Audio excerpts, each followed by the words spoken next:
অবৈধ আগ্রাসনের জবাব দিতে একসাথে 1000 মিসাইল ছুড়তে চেয়েছিল ইরানের ইসলামী বিপ্লবী গার্ড। এমন ভয়ঙ্কর পরিকল্পনাই করা হয়েছিল ইসরায়েলকে শিক্ষা দিতে।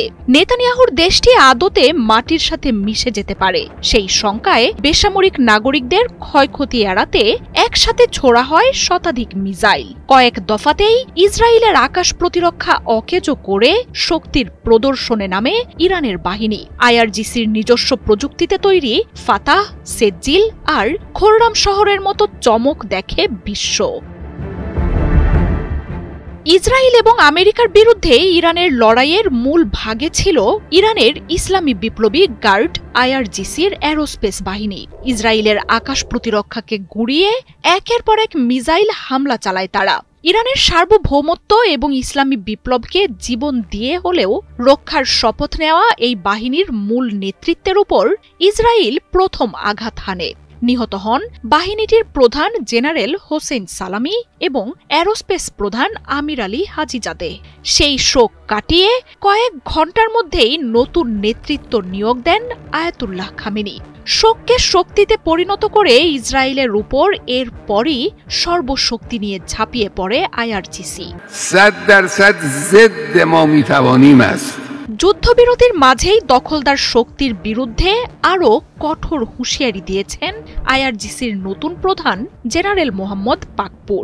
জানান তার যোদ্ধারা সবাই প্রস্তুত আর অস্ত্রের ট্রিগার থেকে এখনো হাত সরানো হয়নি। তাই শত্রু আর কোনো ভুল করলে এর চেয়েও চরম পরিণতির মুখোমুখি হতে হবে তাদের।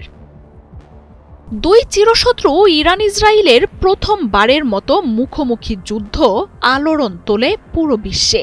দুই দেশের শক্তির দিকে দৃষ্টি ছিল সবার, যেখানে আয়াতুল্লাহ খামেনির বিপ্লবী গার্ড বাহিনীর কাছে পরাস্ত হতে হয়েছে নেতানিয়াহুর দেশটিকে। ইরানের সামরিক শক্তির মেরুদণ্ড হিসেবে পরিচিত বিপ্লবী গার্ড বাহিনীতে আকস্মিক নিয়োগ পাওয়া নতুন নেতৃত্ব যেন হারানো সেই শীর্ষ নেতাদের অনুপস্থিতি বুঝতেই দেয়নি।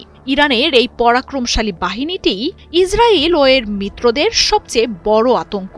পশ্চিমা নিষেধাজ্ঞায় জর্জরিত থাকার পরও ইরানের অস্ত্রের এমন শক্তির কারিগর এই বাহিনী।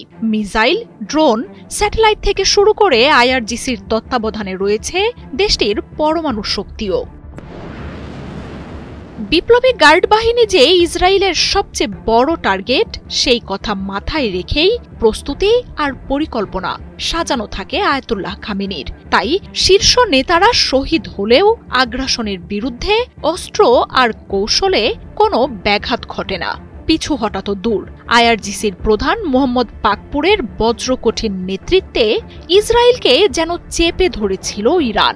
ইরানের যুদ্ধের কৌশলের কাছে শুরুতেই মার খেয়ে যায় নেতানিয়াহুর বাহিনী। ধ্বংসস্তূপের মুখে যুদ্ধবিরতি করে কোনো মতে রক্ষা পেয়েছে নেতানিয়াহুর দেশটি। মার্জিয়া উপমা, ৭১।